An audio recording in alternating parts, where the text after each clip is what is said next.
ব্রেকফাস্টে এমন সাদা আলু চচ্চড়ি কার না ভালো লাগে, সবারই পছন্দ হয় এমন আলু চচ্চড়ি।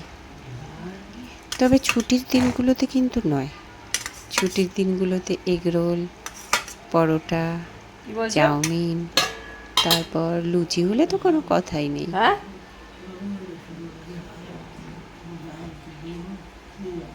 তাই হ্যাঁ, আমিও তো তাই বললাম, একবার দেখুক। আজকে সকালে হবে না হলে জলখাবারে না হবে, তাই না? আমি রেখেছি রুটি, একবার তো ট্রাই করাই যাইতে পারে, তাই না? সাদা আলু চচ্চড়ি আর শসা,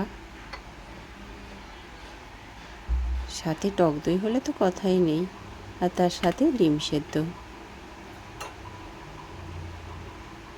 টাটা, বাই।